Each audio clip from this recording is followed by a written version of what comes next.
Oi, oi, oi, oi, voltamos! Eu espero que esse cafezinho tenha sido bom para você acordar e voltarmos na nossa segunda etapa do seminário.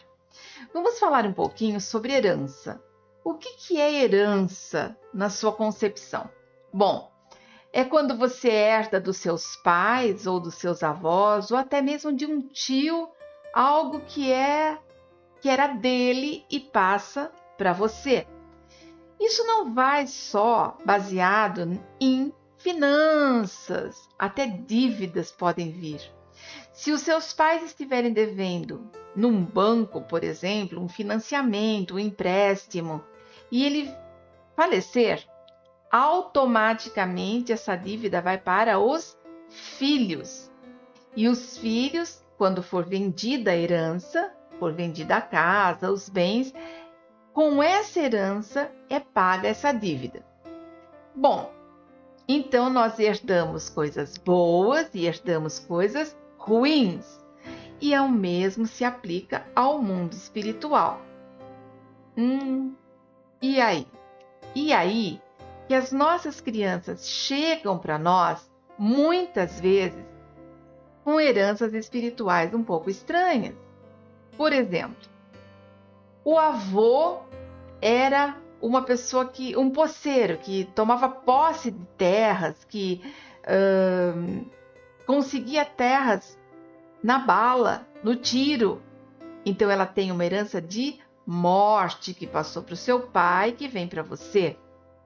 Ou então vamos dizer que a bisavó conquistou toda a fortuna, o dinheiro da família na área da prostituição. Automaticamente vai para a avó, para a mãe ou para o pai e para a criança também. E aí nós não estamos lidando apenas com uma geração, com a criança que está na nossa frente. Nós estamos lidando com uma cadeia, com uma continuidade de situações que vem de geração em geração. Por exemplo, vamos dar outro exemplo. Um pai ou um avó que cometeu suicídio. Na vida dessa criança vai ter o espírito de morte. Como que esse espírito de morte vai se manifestar? Ele pode vir em forma de doenças ou com pensamentos negativos. Pensamentos que levem à tentação de cometer o suicídio também. Porque o inimigo, ele é legalista e ele também vai atrás daquilo que dá o direito. Ah, mas eu entreguei minha vida para Jesus. Então, tudo que aconteceu na vida dos meus pais não vai vir para mim. Ok. Mas a primeira brecha que eu tiver, ele pode começar a trabalhar. E não importa se você já é um pastor, se você é um ministro, não importa a sua colocação espiritual dentro de uma igreja, porque ele é legalista e ele vai atrás.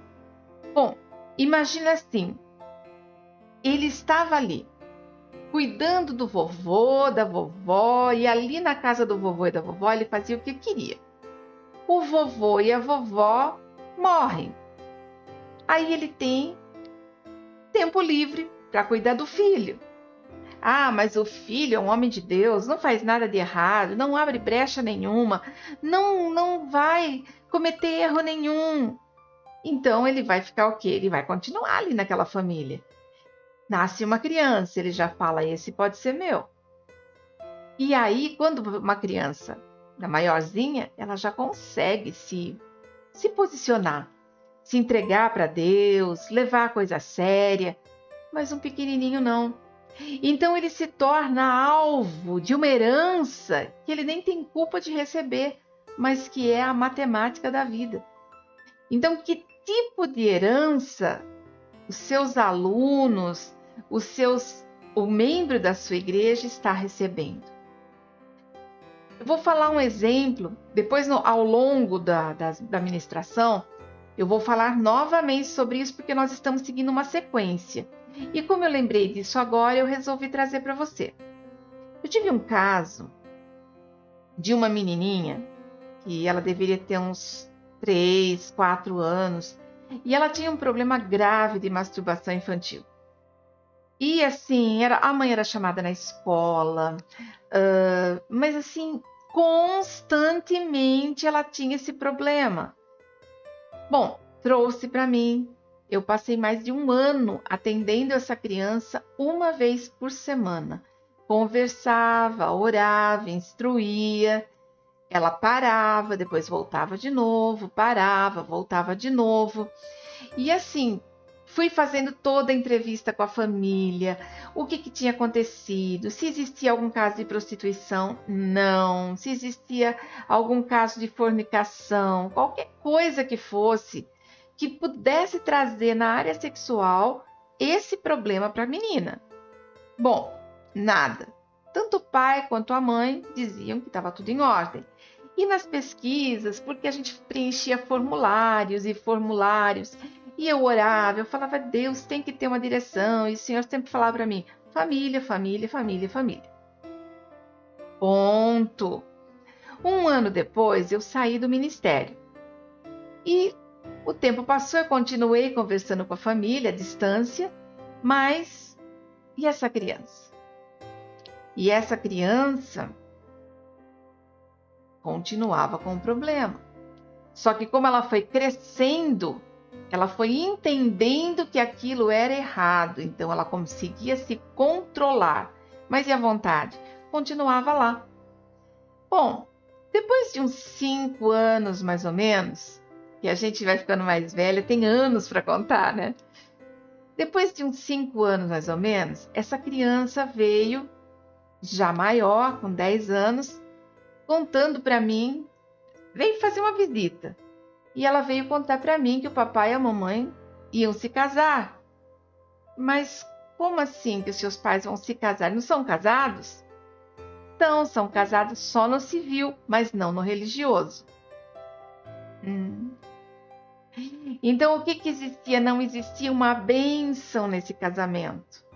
Existia uma brecha ali. Era casado na lei dos homens, mas não era casado na lei de Deus. E aí? E aí, meus amores, que quando uma pessoa, os próprios pais acham que estão agindo legalmente, mas estão agindo longe da presença de Deus, existe um portal ali. Existe uma brechinha que o inimigo tem legalidade. E assim que os pais se casaram, pediram perdão para a filha, eu chamei os pais para conversar, expliquei essa situação. E a menina falando para mim, olha, realmente para mim ainda é difícil. Eu ainda continuo tendo vontade, mas hoje eu consigo me controlar. Só que no primeiro descontrole ela ia fazer tudo errado de novo. A mãe e o pai pediram perdão para a filha. A filha liberou perdão para os pais, já consciente que com 9, 10 anos já entende muito bem, entendeu o que estava acontecendo, até porque ela me acompanhou nas libertações infantis por muito tempo. Então ela entendia bem sobre isso. Conclusão, nunca mais ela teve problema. Já se passaram mais 5 anos, eu tenho contato com essa criança, e que agora já não é mais criança, é uma adolescente. E ela está super bem, não deu problema nenhum. Enquanto que outras crianças, a gente já percebe aquele ar de malícia da criança e o tempo vai passando, passando, passando. Aquela criança está sempre querendo arrumar namorado, namorada e está sempre ali buscando esse desejo sexual. O que acontece? Vai fuçar e vai ver que lá atrás tinha alguma coisa errada. Tinha alguma coisa errada. Então, no decorrer agora eu vou contando da minha vida também, de coisas que existiam na minha vida. Por exemplo, meu pai era alcoólatra, o meu avô era alcoólatra, o meu bisavô era alcoólatra. E para mim também, no decorrer da minha vida, quase que eu entrei nesse lado do alcoolismo. Só que assim, a partir do momento que eu fiquei grávida, eu coloquei na minha cabeça, meus filhos não vão ser consumidores de álcool por um erro meu. parei de beber completamente, mas e a vontade? A vontade continuava. Aí eu me converti. Passou a vontade? Não. Aí eu entrei no ministério. Passou a vontade? Não. Vontade. A gente se controla. Até que um dia, e eu às vezes tomava socialmente, até porque a Bíblia diz que a gente pode beber, mas não pode se embriagar. E eu levava isso, né? Então vou tomar. Aí eu gostava muito de uma batidinha, fazia aquele pinguinho lá e tomava aquele pouquinho. Um dia, preparando a minha caipirinha, eu lembro que eu ia fazer de maracujá. E eu abri a geladeira para pegar o maracujá. E Deus falou, numa voz audível: você é separada, não vai beber. A sua vontade? E aí? Nunca mais eu bebi. E hoje é lindo de viver o que Deus faz comigo. Porque se de repente eu consumir alguma coisa que tem álcool, mesmo que sem saber, por exemplo, um estrogonofe que vai colocar um vinho, tá? Então, bombom de licor, que o bombom de licor tem com e sem álcool. E tem um bombom que eu consumia que todas as vezes que eu tomava eu passava mal, que eu comia esse bombom eu passava mal. Era bombom de licor, mas eu estava acostumado com outros de outras marcas que ele só tem o saborzinho, mas não tem licor de verdade. Recentemente eu ganhei novamente esse bombom, fui lá ler. Eu ganhei não solto, mas eu ganhei o pacote. Estava escrito contém álcool. Então o que acontece? Se eu consumir álcool hoje, eu vou colocar para fora. Por quê? Porque eu escolhi fazer o que é certo, mas a criança ainda não sabe disso. Então, quem vai ter legalidade para cuidar dela são os pais. São os pais que farão isso. Ai, pastora, mas não é só isso. Roubo. Roubo. A criança tem o vício de roubar. Por quê? Porque ela pode ter uma herança espiritual. Não, mas papai e mamãe nunca roubou nada. Será que não? Será que ele não olhava para o patrão dele e não dizia assim: ah, eu estou ganhando pouco. Eu tenho direito de ganhar mais. Eu tenho direito de ganhar mais. Ah, pegar um clipe só para levar para casa? Vou pegar aqui da empresa. Mas tem que tirar umas cópias para o meu filho, que vai levar trabalho na escola. Vou tirar no serviço, porque lá eu tenho acesso. Não é seu. Se não é seu, você não pode pegar. Se você não pode pegar e usar aquilo, você está automaticamente roubando. Vou além. Agora vai pior. Você trabalha e você ganha para trabalhar, mas você tem tempo livre. Então você vai verificar suas redes sociais e você está roubando tempo. Porque se você é pago para trabalhar, sobrou tempo, vai fazer alguma coisa. Porque sempre tem o que fazer. Nem que for para arrumar a sua mesa, limpar uma bancada, passar uma vassoura no chão da onde você trabalha. Mas você ganha para trabalhar, não para ficar nas redes sociais. Tem horário de almoço para isso, tem horário do café para isso. Então você investe nas suas redes sociais nesses horários. É difícil? Muito difícil. Mas a gente tem que escolher. O que é meu e o que não é meu, não é meu. Porque você está abrindo brecha sem perceber e deixando que isso venha para a vida do seu filho. Mas tem algo pior que isso, que também é herança espiritual. O filho está se envolvendo com coisas erradas. O filho se torna um adolescente egoísta, que não divide nada com ninguém, que não reparte nada com o pai, que não ajuda dentro de casa em nada, arruma um emprego, a família está com dificuldade, mas o filho não divide nada. Por quê? Porque lá atrás os pais não eram dizimistas fiéis. Ele estava roubando a Deus, porque dízimo não é você dar uma oferta. Oferta e dízimo é completamente diferente. O dízimo é você devolver para Deus uma parte do que Ele te deu. E por experiência própria do que eu tenho vivido nos meus últimos dias. Eu quebrei o meu pé dia 12 de fevereiro. E eu tive que parar de trabalhar. Não podia fazer nada. Eu só estou gravando, nós estamos há 3 meses, 90 dias já. E eu ainda não posso colocar o pé no chão. Mais 15 dias para voltar para o médico. E aí a minha pergunta, se não é Deus na minha vida, como é que eu vou fazer? E hoje eu entendo, hoje, eu estou falando hoje mesmo, no dia de hoje, que eu estou gravando esse seminário. Eu entendo que tudo cooperou para que chegasse nesse dia. Porque quando eu marquei dia 18, eu achei que eu já estaria pronta para voltar a ficar de pé. Não posso. Eu estou sentada numa cadeira de rodas aqui gravando. Por quê? Porque eu tenho que ficar com o pé para cima o tempo todo. Então, tudo isso coopera para o meu crescimento emocional, espiritual, físico e mostra que Deus, quando Ele está no controle, Ele sabe por quê. Mas e o fato de não estar trabalhando? Só Deus sabe. O que causou financeiramente na minha vida o fato de eu estar parada? Porém, tinha um porquê. Hoje eu entendo. Mas e até então, nesses 90 dias? Então, você não vai fazer nada se Deus não disser faz ou não faz. É Deus que te dá saúde, é Deus que permite que os seus olhos se abram de manhã, é Deus que te dá força para colocar o pé no chão, é Deus que te dá saúde, é Deus que te dá disposição, criatividade. Então, o seu salário não é seu salário é de Deus.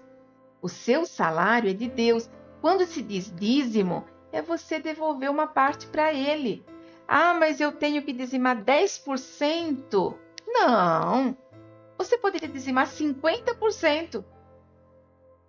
Os pastores vão vibrar agora, né? Por que eu quero dizer isso? Porque é dele. Você só vai devolver. Então, quando você não devolve, como pai, como mãe, quando você não oferta, não ensina o seu filho a levar 1 quilo de alimento para um necessitado, a dar um copo de água para quem está com sede. Como eu disse, eu tive uma infância extremamente disfuncional, pai alcoólatra. Minha mãe não tinha autoridade dentro de casa, mas a minha mãe me ensinou a amar a palavra de Deus. Nós tínhamos uma situação bem complicada financeiramente, então eu não tinha livro de historinha, não tinha nada disso. Lembro que quando eu fiz, acho que 7 anos, meu pai me deu dinheiro para comprar um sorvete, um lanche, e nós fomos no centro e eu comprei um livrinho de criança chamado Lili. Foi o primeiro livro que eu tive. Eram poucas folhas, mas era o que o dinheiro dava para comprar. Então, até os 7 anos, a minha mãe lia a Bíblia para mim todos os dias. E aquilo, para mim, na minha cabecinha de criança, ela ia lendo, ela não contava histórias, mas ela ia lendo e eu fazia as histórias na minha cabeça. Tanto que, ainda bem novinha, quando nós tivemos televisão, que a gente não tinha televisão nessa época. Quando nós tivemos televisão e eu assisti um filme de Jesus, já sabia o que ia acontecer. Então, da Bíblia, eu entendia. Mas se daí faltava, não é só conhecer a palavra, é praticar a palavra. E o meu pai, que era alcoólatra, foi a pessoa que me ensinou a praticar a palavra.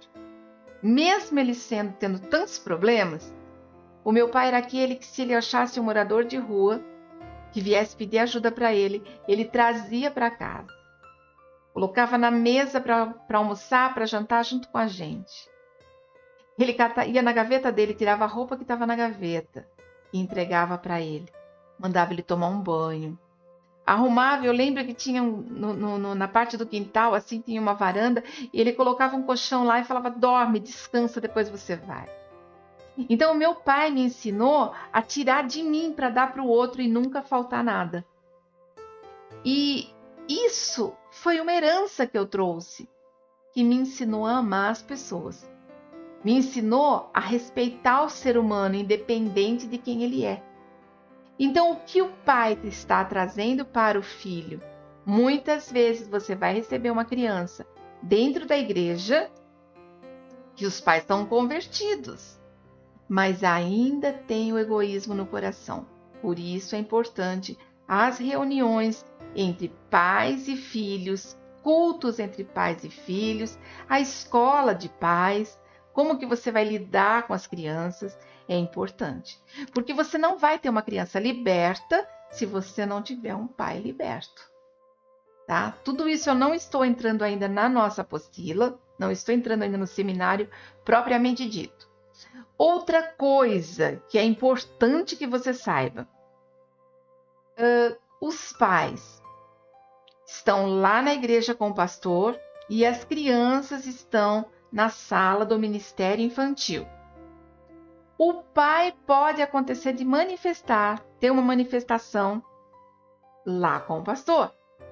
E a criança começa a ficar agitada, começa ela a ficar agressiva, ou então até mesmo ela manifesta igualzinho o pai. O que acontece? Transferência. Todos têm o mesmo DNA. Então, a criança, quando ela chega dentro da igreja, junto com os pais, a criança não deve catar e ir para o ministério infantil direto. Ela deve ser ungida por um pastor, presbítero ou diácono. Nós estamos falando de uma hierarquia: pastor, presbítero, diácono. Se tiver um ministério de libertação dentro da igreja, também pode ser.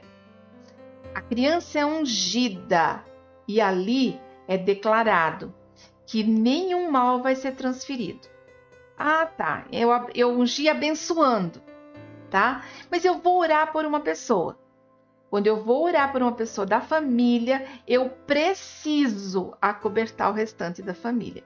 Porque já vi e vivi situações em que estava ministrando uma pessoa e o inimigo saía e ele ficava ótimo. E aí sabe o que tinha acontecido? Ele só tinha se escondido com outro da família, porque ele tinha legalidade. Todos pensavam iguais, todos falavam igual, todos agiam igual. Então a legalidade de um tinha na vida do outro. E o bichinho é esperto. Ele vai sempre fazer de tudo para estar ali, para ficar ali, para não sair, porque ele foi direcionado pelo chefão a ficar ali para atrapalhar aquela vida. Agora, como eu expliquei, o adulto vai aprendendo, a criança demora um pouquinho mais. Então, ela demora mais para se livrar de tudo isso. Crianças devem ser ungidas. Coloca isso na sua cabeça. Começou uma manifestação lá com o pai, com a mãe, com o irmão. A criança começou a agitar. O professor, quem estiver ali ministrando, pode parar na hora o que ele estiver fazendo e falar assim: crianças, olha para mim, olha para mim. Olha só, vamos orar? Vamos. Senhor Jesus, eu te peço agora, com a autoridade do teu nome, do teu sangue, acoberta essa sala agora. Ensina as suas crianças a mandar o mal embora. Como? Agora, criançada, vamos lá. Onde é o lugar do inimigo? Debaixo dos nossos pés. Então agora você vai falar assim. Você não precisa chamar só aquela criança. Agora você vai falar assim: em nome de Jesus, todo o mal que está na minha vida, na vida da minha família e nesse lugar, sai agora, em nome de Jesus. O seu lugar é debaixo dos meus pés. Ensina as crianças a bater o pezinho. Ensina a criança a expulsar, apontar o dedinho para ir para fora. Mostra a porta de saída para eles. Você pode simplesmente entrar desse jeito e você vai estar na autoridade que há no nome de Jesus. Você vai fazer isso. Ministério infantil. Ninguém pode ser ajudante sem ser ungido pelo pastor. Por quê? Você não vai ter cobertura. Tudo isso eu vou explicar. Estou dando uma pincelada primeiro, mas tudo isso eu vou explicar, tá? tem que vir de uma autoridade o que você vai fazer. Se você chegar só porque você quer ser bonzinho e você vai trabalhar no Ministério Infantil, mas o pastor não te ungiu para isso, você está descoberto. Ah, mas eu tenho a cobertura de Deus. O pastor sabe o que eu estou fazendo. Unção com óleo despedaça todo o jugo. Tá bom? Deixa eu entrar num parênteses antes de eu entrar no conteúdo propriamente dito dessa segunda parte. Vocês estão fazendo esse seminário. Eu não pude estar com vocês presencialmente, porém, então eu não sei a carinha de vocês, eu não sei quantas pessoas estão assistindo, mas eu quero que no final desse seminário vocês mandem para mim um relatório do que esse seminário foi bom para você. Você tinha um caso que precisava de ajuda? Você tinha um caso que você entendeu o que você tem que fazer? Você se descobriu nesse seminário? Talvez você foi uma criança assim, e eu entendi que eu precisava mudar em algo. Esse relatório você vai mandar para mim no privado. Pode ser pelo WhatsApp, pode ser por e-mail. Depois eu vou passar para vocês, ok? Privado é entre eu e você. Vou te acobertar em oração, mas eu quero saber se você realmente estava prestando atenção. Por quê? Porque você terminando esse seminário e entregando para mim esse relatório, um resumo, entregando, eu vou te dar um certificado, tá? Um certificado de que você fez o seminário de libertação infantil. Para que eu preciso disso? Para quê? Porque você tem mais um conhecimento e você tem como provar esse conhecimento. E por que eu estou pedindo isso? Porque, gente, de corpo presente muitas pessoas ficam. Tem gente que tá ali, ó. Tô aqui de corpo presente. Não vai acabar nunca isso. Fui obrigada a vir. Pleno sábado. Então você não está absorvendo. Como que eu posso te dar um certificado? Eu tenho que saber que você realmente ouviu e colocou em prática, tá? Então, um relatório. Eu tinha um problema, o seminário trouxe uma palavra que trouxe uma revelação. Por quê? Talvez não seja o seminário inteiro que você vai falar, mas uma palavra, uma frase, um versículo, um exemplo que para você foi um divisor de águas. Porque aqui eu vou dar muitos exemplos que podem não ser a realidade de um, pode ser a realidade do outro. Mas a gente precisa caminhar juntos na mesma visão, ok? Então vamos lá agora para a segunda parte mesmo. Definitiva. Se você estiver com a sua Bíblia aí, abra em Atos, capítulo 13, versículo de número 10. Filho do diabo e inimigo de tudo que é justo. Você está cheio de toda espécie de engano e maldade. Quando é que vai parar de perverter os retos caminhos do Senhor? Esse versículo em Atos mostra que Satanás odeia tudo que é santo. Tudo que é de Deus, ele não se agrada. E ele tem passado, sim, de geração em geração, trazendo dor, sofrimento, morte, destruição. E muitas vezes agora vamos encontrar crianças rebeldes. Crianças rebeldes existem agora? Não! Crianças rebeldes vêm lá de trás. Os filhos que saíam, nós vamos falar um pouquinho de área rural. Nem todos aqui vêm de famílias que de gerações e gerações moravam na cidade. Muitos estavam lá na roça, no sítio, na fazenda. E aí? O pai chamava atenção, o filho montava a cavalo e ia embora. Não queria ouvir. Apanhava, pai batia, espancava. Não foi fácil para ninguém, mas as discussões sempre existiram.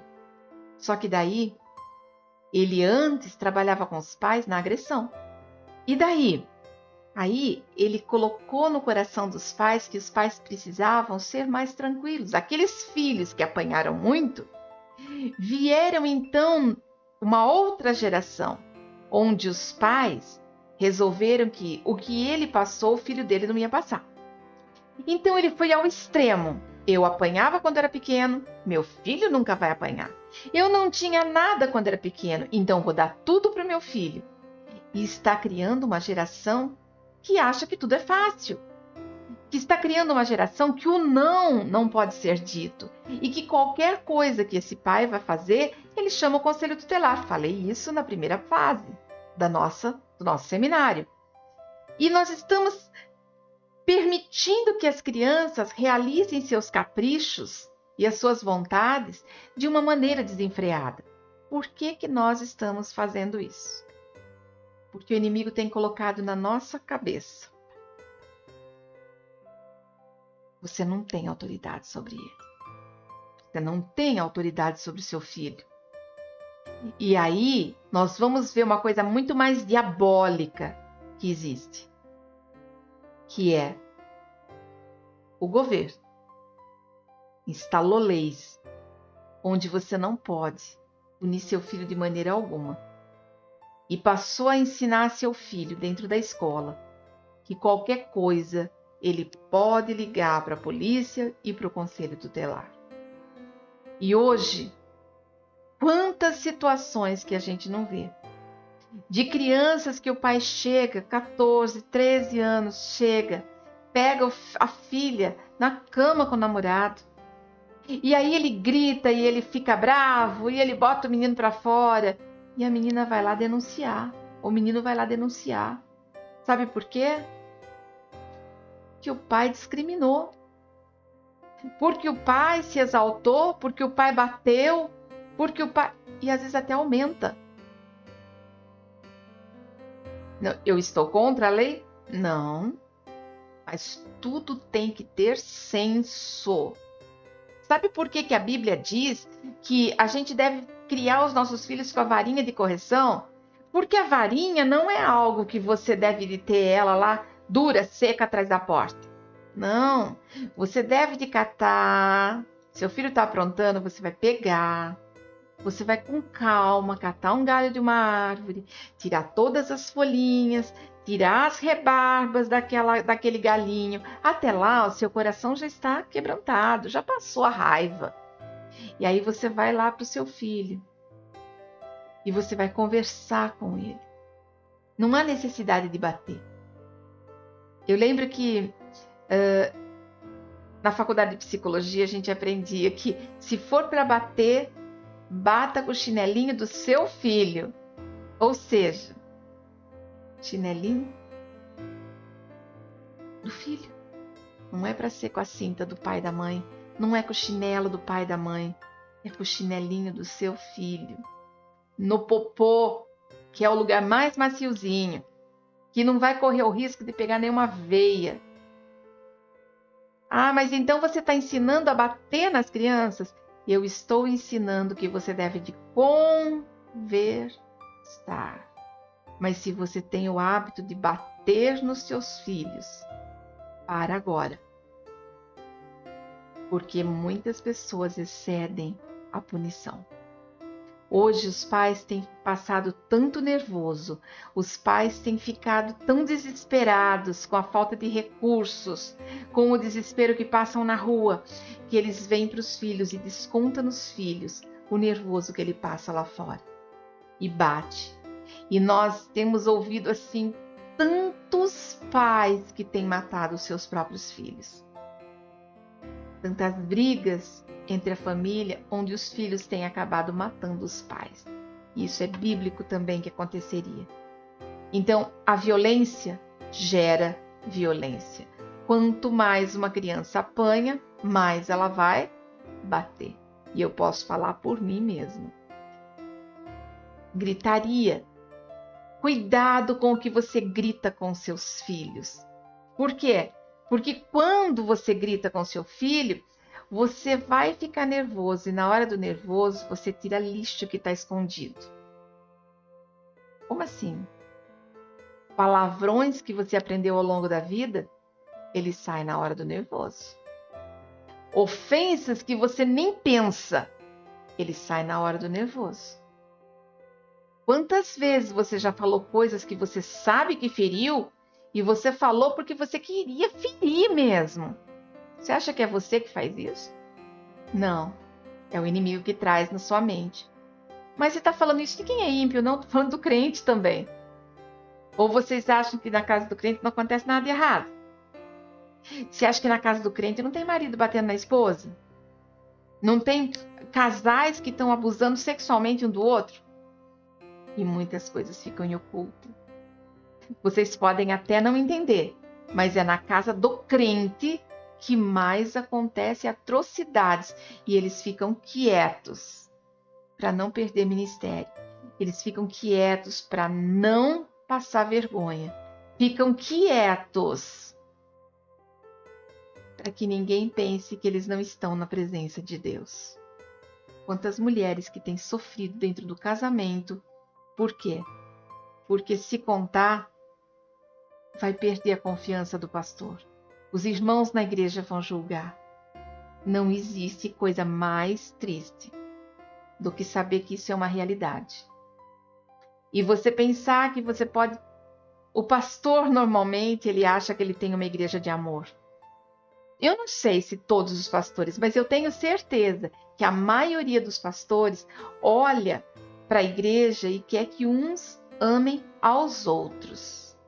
Mas triste coisa é quando a gente descobre que você, como pastor, eu estou falando de mim, como pastora, eu ensinei tanto um a amar o outro, mas eu vi na prática que quando um errava, o outro não queria aceitar ele, não queria perdoar ele.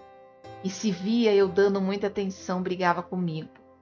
Foi muito triste para mim. Agora imagina para quem passou pela dor. Uma coisa tem que lembrar sempre. Aquele que está de pé, toma muito cuidado para não cair. Porque é na arrogância do que você achar que faz certinho, é a legalidade que o inimigo usa para te atrapalhar. E no meio disso tudo, vimos as crianças. Vamos ver crianças passando por isso. Eu peguei um menino, uma situação de um menino, que ele era assim extremamente arteiro, extremamente agressivo. E a mãe dizia assim: meu filho, não assim. Eu falava assim, mas essa agressividade dele, ele fala como se ele estivesse lutando. Aonde ele aprende a lutar? Não sei. Não é televisão? Não, a gente não tem televisão. A gente não tem televisão porque na nossa igreja não tem televisão. Tá bom. Ok, se não tem televisão, da onde vem? Então é herança familiar. E fomos fazendo pesquisa. Libertação de criança não se faz dizendo sai em nome de Jesus. Libertação de criança se faz pesquisando e leva tempo. Cada criança que passa pelo processo de libertação infantil leva tempo. Ah, então tem que ser um ministro de libertação de adultos que vai fazer? O perfil do ministro de libertação de adultos não é o perfil de um ministro de libertação de criança. Porque o perfil do ministro de libertação de adultos, a não ser que hoje eu uso o mesmo perfil para ambos, mas normalmente o de adultos vai falar mais alto, vai ficar mandando sair, e na verdade, tudo que você pesquisa e você ensina a pessoa a ela mesma mandar embora, o inimigo não volta. Entendeu? Então nós mudamos a nossa maneira de entender a coisa e mudamos as nossas ministrações de adultos também, e se tornou mais eficaz. Então, o ministro de libertação, se for desse modelo mais antigo, ele vai ser mais agressivo na libertação. E para a criança não pode ter um pingo de agressividade. Então, não adianta. Entende? Libertação de criança é demorado. E aí, voltando no menino. O que aconteceu com esse menino? Garoto, aqui ele deu trabalho. Aquele deu trabalho. Sabe o que nós descobrimos? Não tinha televisão, mas tinha computador. E o pai amava luta de boxe. E aí o pai ficava assistindo isso depois que a mãe dormia. Um dia esse menino descobriu que o pai ficava assistindo. E ele assistia junto. Sabe como? Porque na sala tinha um sofá que ficava para trás. E ele ficava escondidinho atrás do sofá. Ele vinha quietinho na sala, no escuro, se escondia atrás do sofá. E aí, enquanto o pai dele assistia, ele assistia também. Porque se o pai gosta, eu também vou gostar. Porque se ele é homem, também sou. E aquela criança estava sendo influenciada por visões. Porque tudo que... O olho é a janela da nossa alma. A alma é onde ficam os pensamentos, os sentimentos e as emoções. E se está entrando pelos seus pensamentos, pelos seus sentimentos e pelas suas emoções, o quê? Eu penso, eu sinto, eu faço. E estava ali, entrando na cabecinha daquela criança, que lutar era legal, que era uma brincadeira bacana e que eu podia bater em quem eu quisesse. E ele batia. Então, aí ficava todo mundo tentando expulsar demônio. Não era expulsar demônio, era ensinar a criança. Sabe qual é o maior problema? É que a gente que ministra a criança demora para a gente entender o que é falta de educação, o que é informação errada e o que é demônio. E às vezes a gente está brigando com uma criança, quando na verdade é o inimigo que está trabalhando. Uma criança que provoca os pais porque ela quer apanhar. Você já ouviu falar disso? Eu tinha um filho que era assim. Se ele ficasse uma semana sem levar uns tapinha, gente, ele provocava até bater. A gente que não tem conhecimento bíblico, e talvez você que tenha conhecimento bíblico também não saiba disso.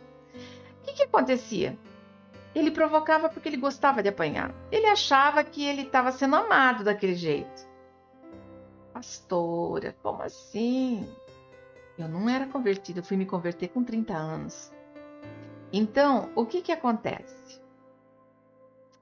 Um dia, no meio de uma discussão, ele começou a falar assim: bate na minha cara, bate na minha cara, bate, bate, bate. E eu estava começando, né?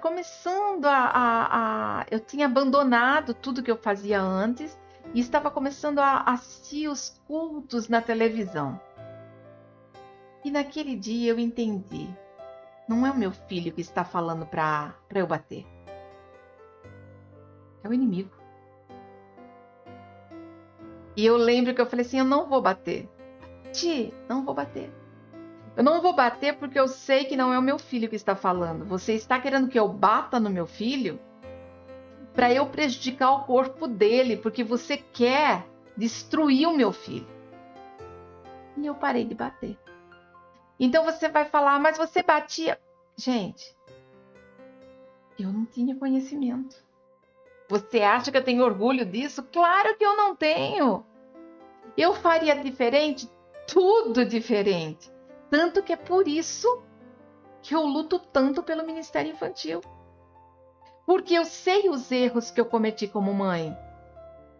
Mas eu sei também as bênçãos que eu trouxe para os meus filhos.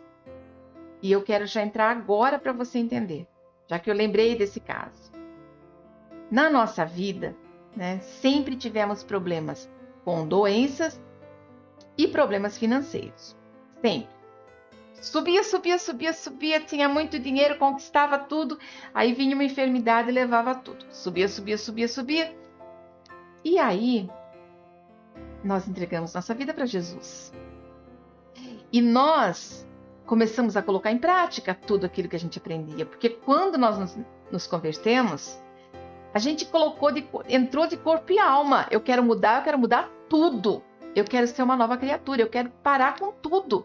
E a gente colocou em prática absolutamente tudo o que aprendia. Tudo.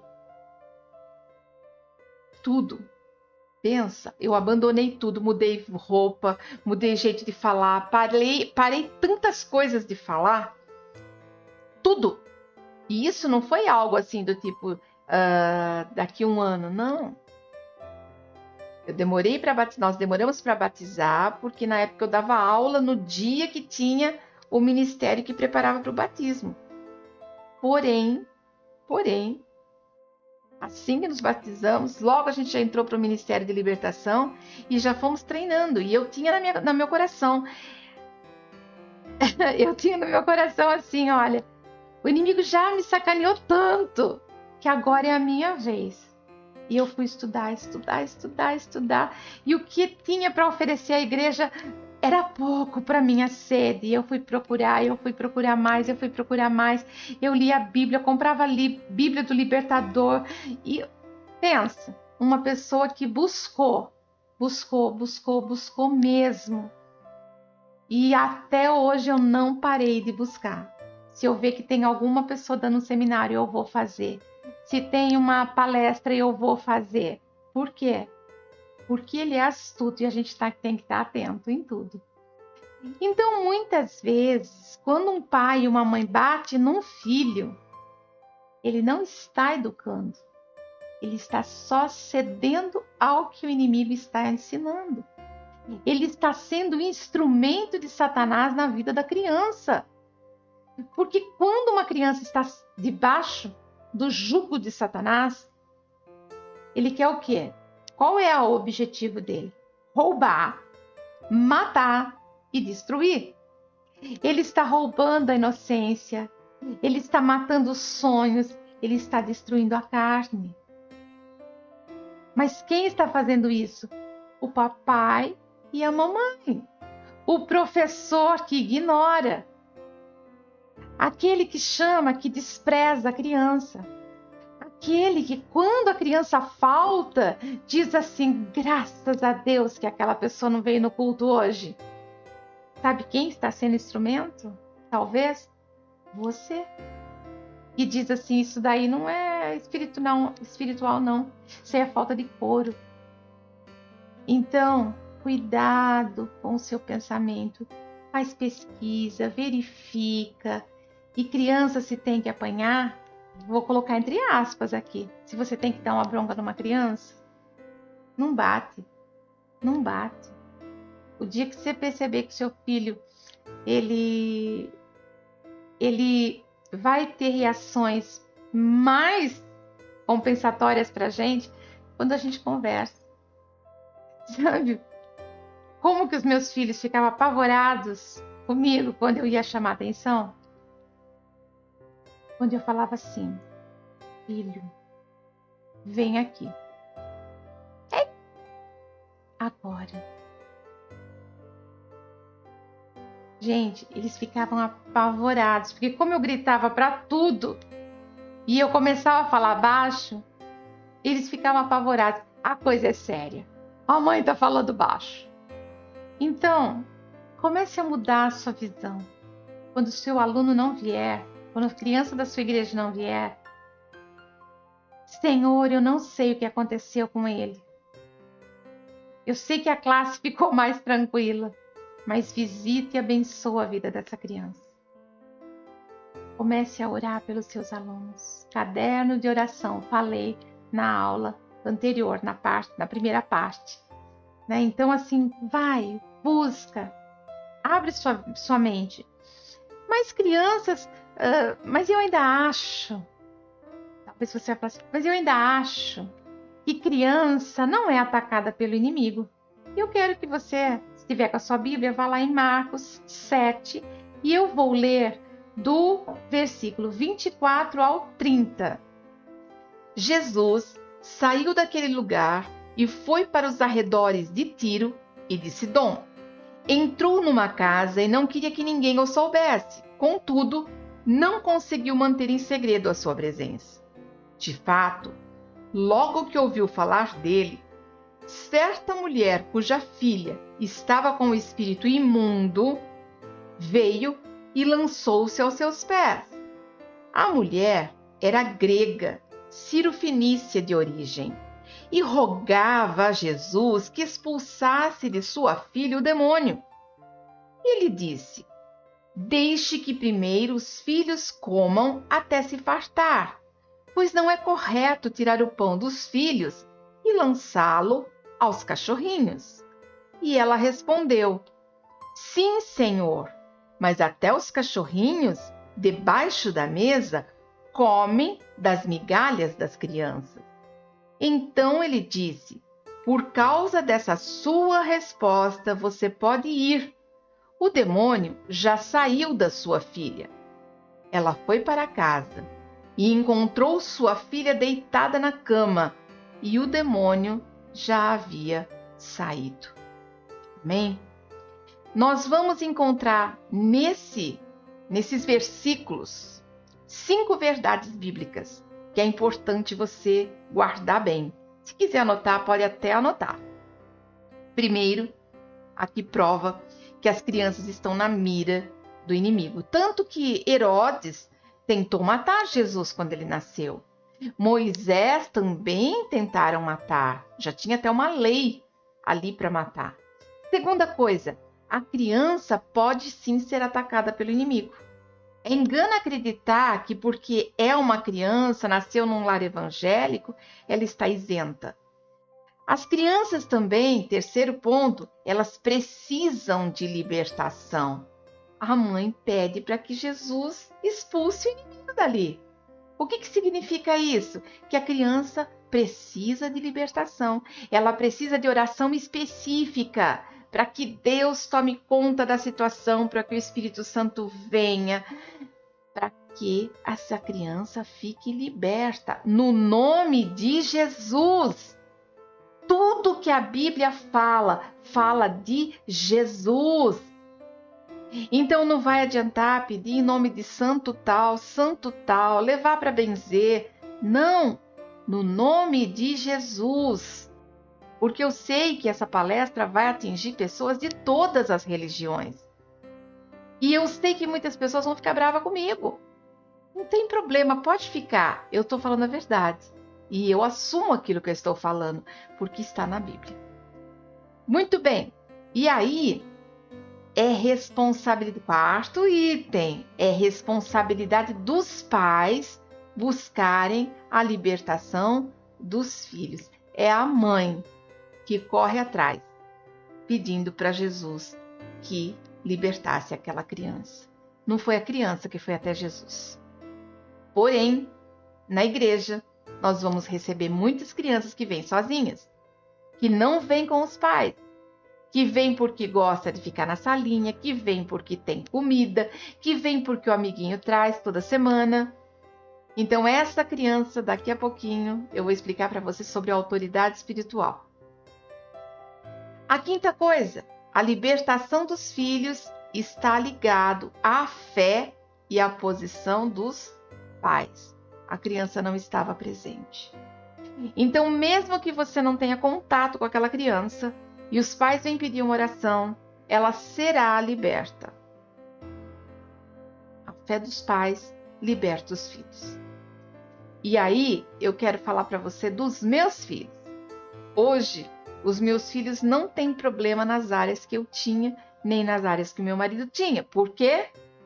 Porque nós fomos libertos e a palavra de Deus diz que quando nós somos libertos, somos salvos, somos tratados por Deus, as nossas futuras gerações serão abençoadas.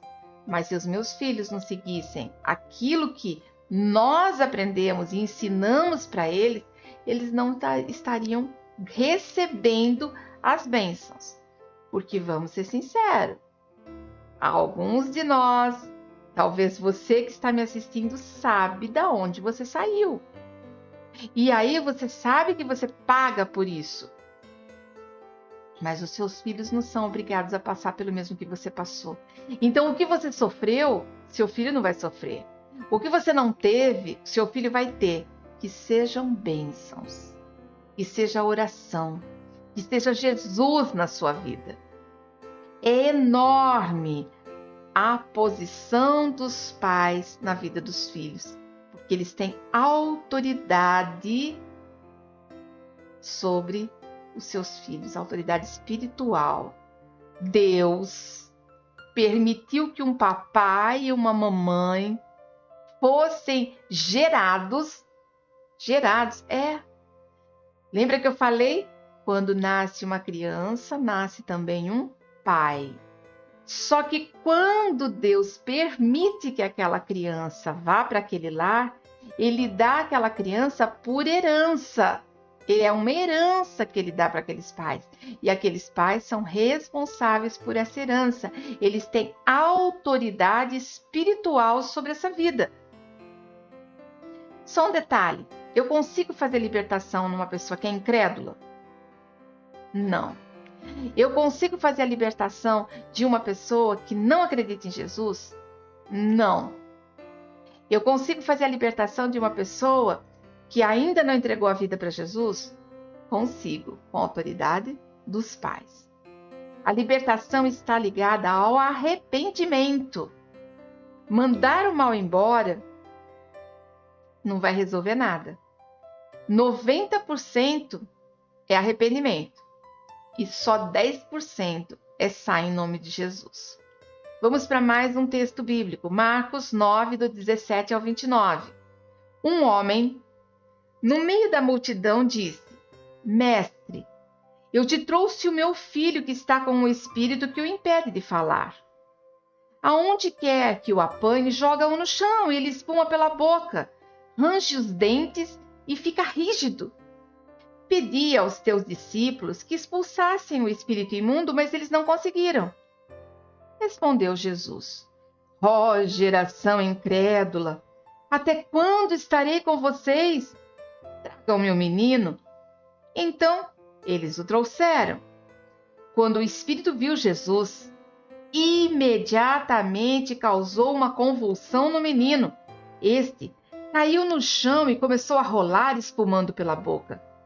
Jesus perguntou ao pai do menino: há quanto tempo ele está assim? E o pai respondeu: desde a infância. Muitas vezes, o espírito tem lançado no fogo e na água para matá-lo. Mas se podes fazer alguma coisa, tem compaixão de nós e ajuda-nos. E Jesus respondeu: se podes, tudo é possível àquele que crê. E imediatamente o pai do menino exclamou: creio, ajude-me a vencer a minha incredulidade.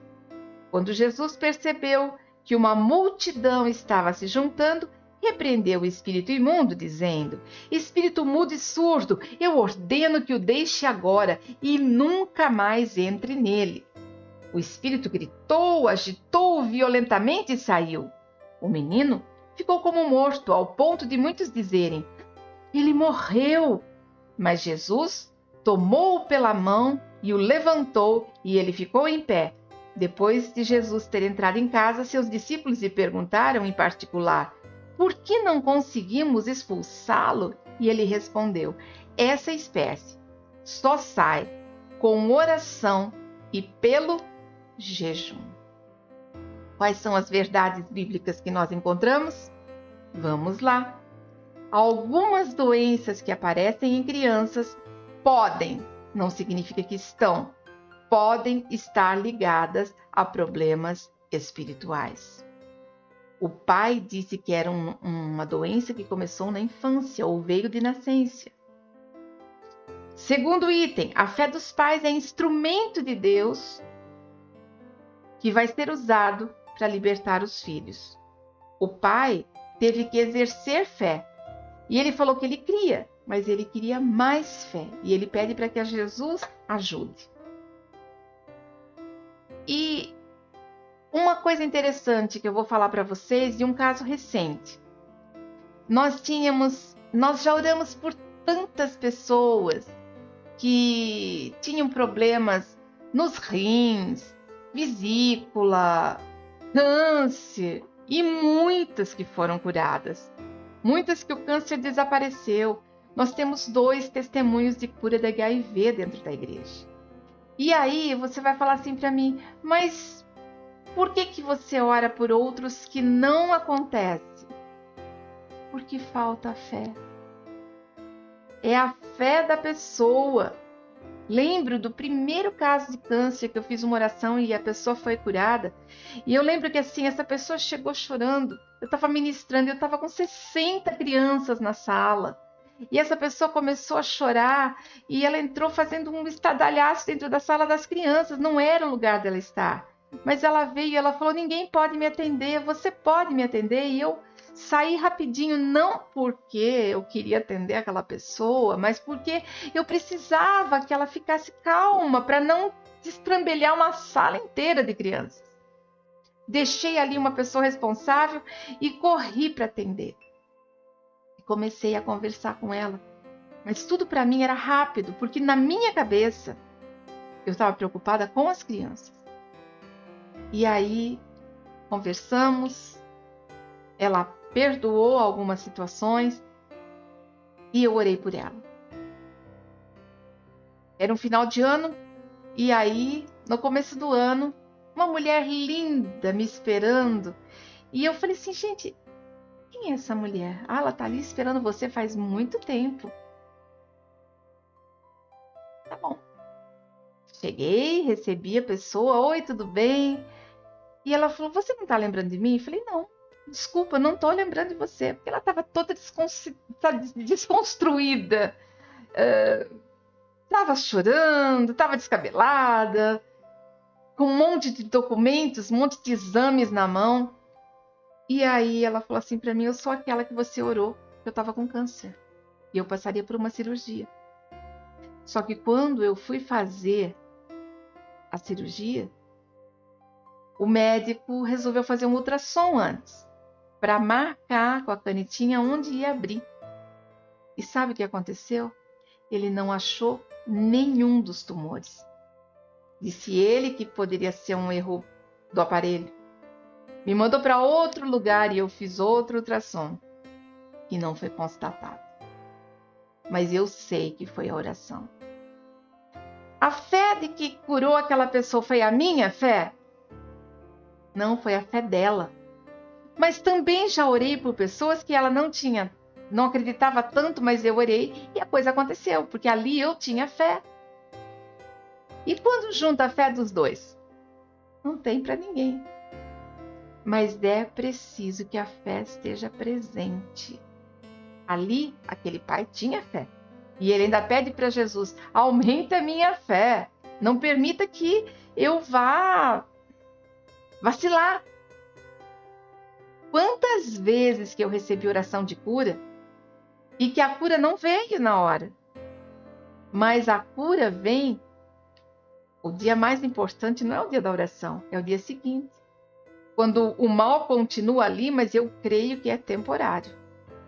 Eu creio que já estou curada. Eu já fui curada de tanta coisa que hoje eu confio muito mais na oração do que no remédio. Tomo remédio? Tomo. Mas eu sei que sem oração não vai resolver nada. Então, a fé dos pais é o instrumento que Deus vai usar para libertar os filhos. Jesus não saiu correndo quando ele viu o menino, né? Ele primeiro conversou com os pais. Então aprenda, não ministre libertação numa criança sem conversar com os pais antes. A única coisa que você pode fazer é, Senhor, em nome de Jesus, que todo mal seja arrancado agora e que essa criança fique em paz até que eu possa resolver. Agora eu vou dar um exemplo diferente para você entender. Mas e quando eu tenho fé, eu oro, eu busco e a coisa não acontece? Vou dar esse exemplo agora meu, que é muito fácil.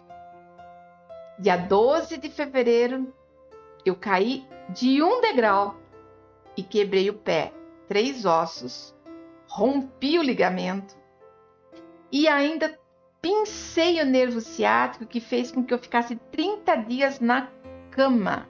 Eu não saía para nada. E quando eu tinha que tomar banho, ir no banheiro, meu marido que tinha que me colocar na cadeira de rodas, me levar, e eu fazia isso chorando, porque eu tinha que dobrar a perna, que o nervo ciático foi o pior. 30 dias. Bom para você. Mas eu não sabia de todos os problemas, só foi engessado o pé. 30 dias depois eu volto, me manda ficar com a bota mais 30 dias. 30 dias eu volto e me manda ficar mais 30 dias. Por causa do inchaço, estava se formando um pequeno coágulo de trombose no meu pé. E pensa que eu não orei? Pensa que eu não chorei? Pensa que eu não pedi para Deus tirar a dor? Pensa que o meu marido não orou por mim? Fizemos tudo. E por que não aconteceu? Quarta-feira eu deveria ter alta. E eu estaria dando esse seminário presencial. E quando o médico disse mais 15 dias, sem colocar o pé no chão. Tem que ficar o tempo inteiro com o pé na direção do quadril. Não posso baixar. Por quê? Na hora eu ri. Sabe por quê? Porque eu entendi que tudo isso que estava acontecendo era o propósito do hoje. É o propósito que está acontecendo hoje. Eu estou gravando algo que há quase 20 anos atrás eu queria ter feito. E eu fui empurrando. Primeiro porque não tinha filmadora, depois porque não tinha tempo, depois porque eu não queria preocupação de postar esse tipo de assunto na internet. E depois. E aconteceu. Então entenda que quando você tem fé, pede, ora, mas não acontece, Deus está trabalhando. Só que muitas vezes eu não entendo. Muitas vezes você vai orar por alguém que você ama, com fé, a pessoa também tem fé e ela vai morrer. E onde foi parar a fé? A fé foi Deus mostrando que Ele está cuidando de tudo. Que Ele está cuidando de você. Que vai chegar uma hora que a sua responsabilidade é assumir o lugar daquele que partiu. Deus está mostrando que você é mais forte do que você imagina. Ah, mas você vai chorar. Vai. E você vai até questionar, Deus, mas o Senhor não está ouvindo a minha oração? Tem um louvor que diz assim, que enquanto Deus está em silêncio é porque Ele está trabalhando. E pode ter certeza que mesmo que não aconteça o milagre, Deus está trabalhando. E muitas vezes, quando nós não estamos vendo o milagre acontecer, é porque eu e você já somos o milagre. Quantas vezes que nós já não pedimos cura, por exemplo, e a cura não veio? Eu pedi cura, mas a cura não veio. Eu pedi cura, mas a cura não veio. E eu continuo doente. Continuo doente. Mas eu continuo vivo, porque o milagre sou eu. O milagre não é eu ser curada. O milagre é eu estar viva e doente. Mas bem. Ah, mas eu tomo remédio. Toma remédio, mas já é um milagre, porque Deus deixou a medicina. Então entenda que, no caso do pai, ele teve fé. Mas e se aquele menino morresse? E aquele pai perdesse aquele filho? Deus tinha um propósito para tudo isso. Mas e se perdeu aquele filho, mas não teve outro? Deus tem um propósito para tudo isso. Talvez ele não vai ter tempo de cuidar de uma criança, mas ele vai cuidar de todos os sobrinhos, ele vai amar cada criança, nunca vai esquecer o filho que ele perdeu. Nunca. Porque aquilo foi um presentinho de Deus. Então por que Deus deu e Deus tirou? Deus deu e recolheu porque era dele. Mas deixou você entender. Você tem dom para ser mãe, você tem o dom para ser pai. Então seja pai e mãe daqueles que não têm ninguém. Um conselho, um sorriso, um abraço, uma palavra amiga. Segue os caminhos do Senhor. Continua firme nesse caminho e seja pai e mãe espiritual de tantas pessoas que precisam. Talvez você vai ser mãe e pai espiritual de crianças grandes, de pessoas que são mais velhas do que você, que é o caso dos pastores. Nós somos mães e pais espirituais. Por quê? Porque a gente trata como se fosse bebê cada um deles. O amor que a gente tem é como se eles fossem todos crianças. Ninguém entrará no céu se não tiver o coração de uma criança. Então, o milagre acontece, mas você tem que ter direcionamento para entender. O milagre acontece, independente de você receber aquilo que você espera. Eu lembro que eu fui orar por uma pessoa e orei com fé, ele também com fé. E 2 dias depois ele morreu e eu chorei. Eu falei, meu Deus, eu não tenho nada, não sou nem ministra, não sou nem pastora, não sei nada, não tenho fé suficiente, Deus, mas eu acreditei. Anos depois eu encontrei com a família. E era uma família que estava inteirinha, destruída. Todo mundo, cada um para um canto. Mas naquele dia que eu fui para orar, eu pedi para que todos os irmãos estivessem presentes. Veio gente até de fora da cidade. E fiz uma reconciliação com aquele senhor. O pai pôde pedir perdão para os filhos, que ele tinha sido um pai severo. E ele queria pedir perdão para os filhos. E eu fiz essa união da família. Esse senhor pediu perdão para os filhos. Não teve um que não chorou, inclusive eu. E aí, anos depois, eu encontrei a filha que tinha pedido para eu ir lá orar. E ela falou que o milagre aconteceu no dia do enterro do pai. Porque todos se juntaram, abraçados, para orar. Uns pelos outros. Pelo testemunho do pai que pediu perdão. Então, a gente nunca vai entender a morte e a perda, mas tudo tem um propósito. Nunca pense que Deus não está no controle, porque Ele está no controle de tudo. Olha só, um diagnóstico da situação é importante antes de pôr a mão e orar. Ele perguntou para o pai o que a criança tinha. Então, não adianta você colocar a mão numa pessoa e começar a orar. Tem que saber por quê. A ministração de libertação deve ser específica. Você vai orar diretamente na fonte do problema. Não precisa ficar chamando Exu das quantas, não precisa chamar nada. Você vai na raiz do problema. O mal que trabalha na área da sexualidade, o mal que trabalha na área da enfermidade, o mal que trabalha na área do roubo, você não precisa aprender nomes de nada. Eu fiz curso de demonologia e dei aula de demonologia, tá?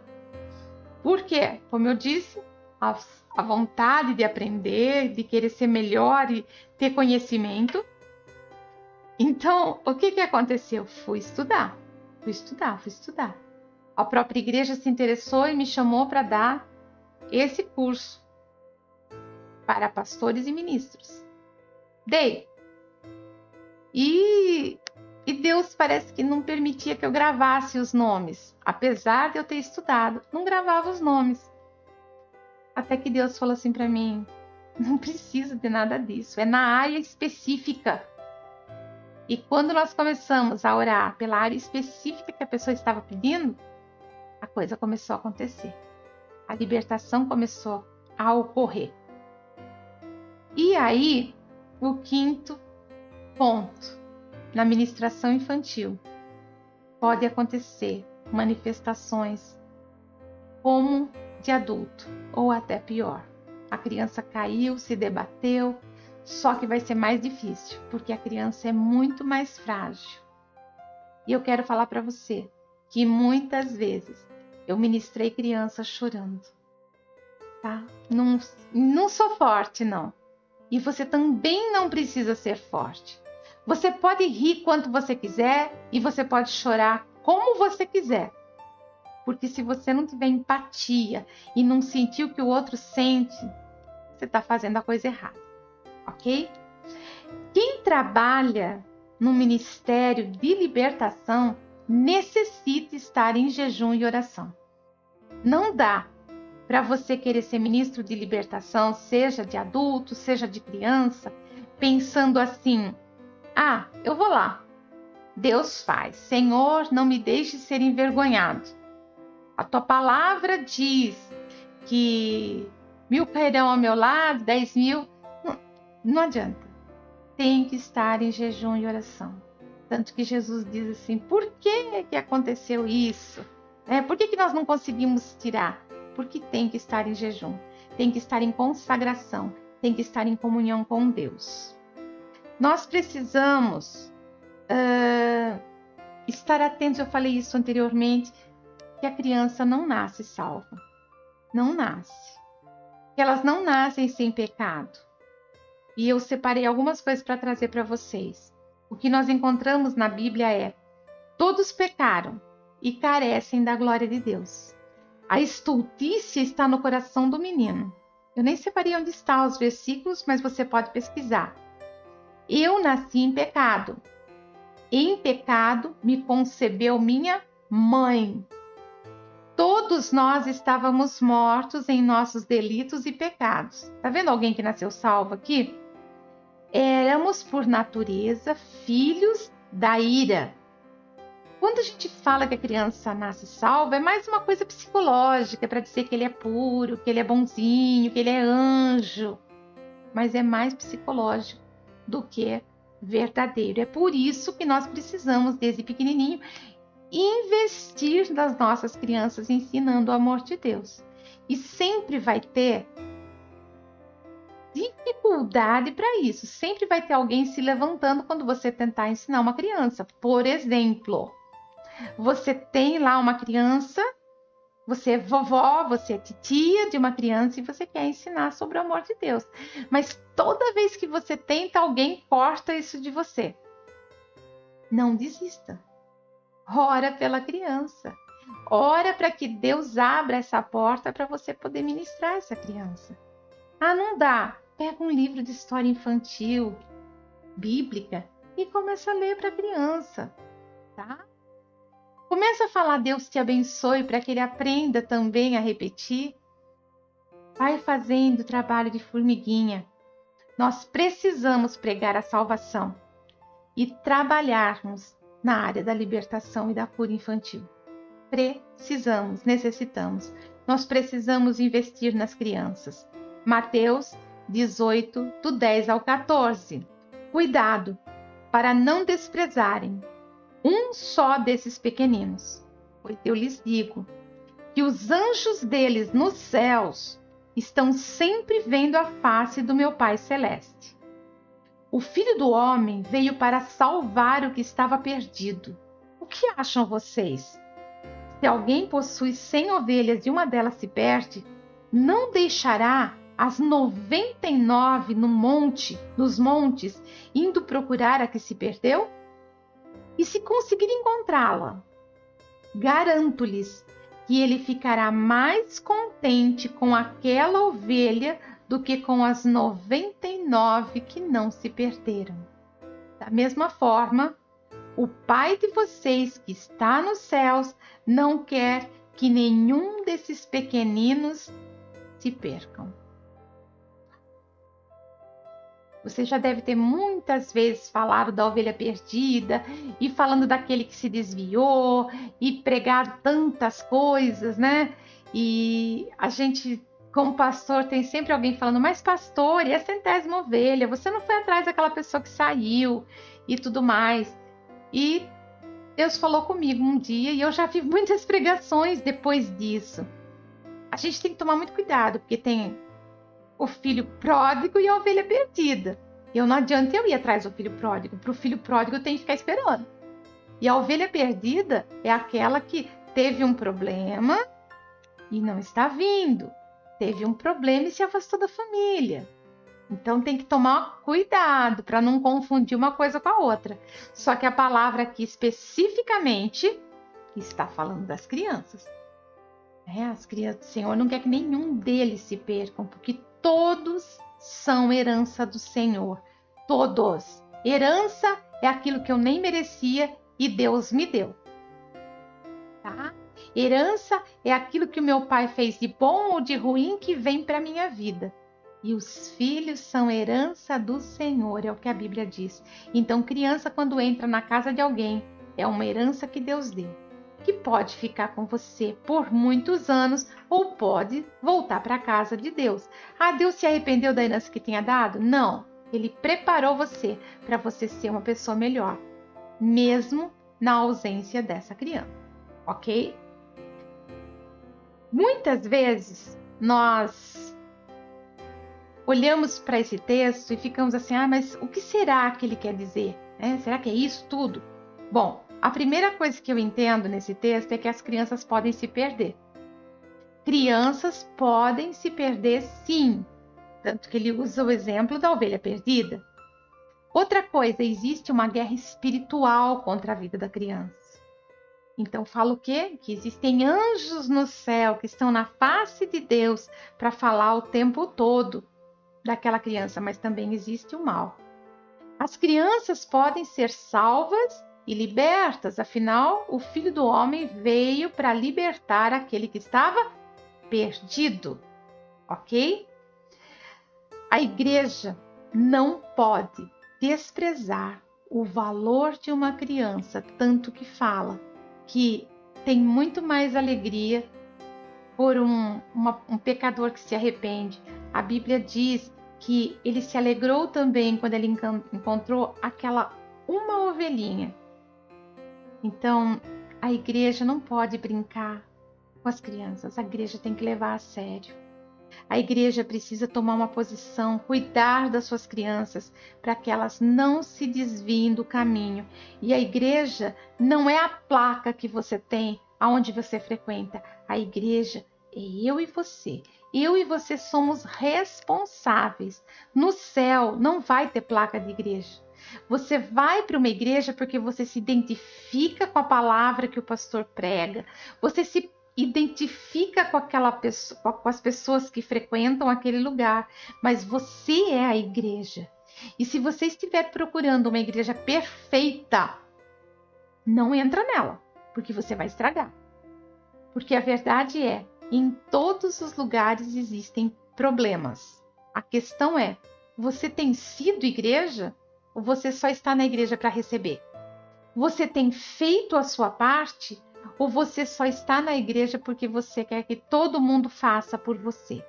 É tempo de crescimento. É tempo de nós arregaçarmos as mangas e lutarmos pelas nossas crianças. É tempo de levantarmos o leão da tribo de Judá, que está em nós, e rugir mesmo, em favor das nossas crianças. É brigar por elas, é amar as crianças, é cuidar, é proteger, é amparar, é orar e libertar. É não se acomodar diante das dificuldades. Nós estamos vivendo um tempo de fim e ainda dá tempo de salvarmos muitas crianças. Ainda dá tempo de nós fazermos a diferença nessa geração. Você não está me ouvindo até agora a troco de nada. Você tinha um interesse e que esse interesse cresça no seu coração, que você tenha vontade de explodir. Eu quero fazer, eu quero mudar tudo porque eu quero que os meus filhos sejam livres. Eu quero que os meus sobrinhos sejam livres. Eu quero, Senhor, ser usado por Deus. Usa-me, Deus. Usa-me, transforma, transborda o meu coração. Me encha, Senhor, com o teu amor. Eu quero ser batizada com o dom do amor. É isso que você tem que entregar para Deus. Pai, em nome de Jesus, o Senhor está vendo essa pessoa que chegou até aqui, Deus. Na autoridade que é no nome de Jesus. Batiza esse coração agora. Que transborde de amor, de carinho, de vontade de lutar pelos pequeninos. Se aqui no nosso meio houver um pai ou uma mãe, trabalha, Deus, trabalha, Deus. Revela para essa pessoa que independente da idade que os filhos têm, ele ainda sempre vai ser o pequenino do papai e da mamãe. Então que independente da idade, todo pai e toda mãe continue orando pelos seus filhos. Os filhos são herança do Senhor e nós temos responsabilidade sobre ele. Pai, abençoa essa vida. Abençoa esse intervalo que nós teremos para o almoço. Eu consagro o alimento que cada um vai comer agora ao Senhor. Pai, continua trabalhando. Não deixe que esse coração esfrie nesse período de descanso, mas que ele esteja fervilhando, queimando de amor, queimando de vontade de fazer mais e mais, e aprender muito mais, Senhor. Porque o Senhor é Deus e a sua misericórdia dura para sempre. Em nome de Jesus. Amém. E graças a Deus. Fiquem abençoados. Um bom almoço para vocês e voltamos daqui a pouquinho.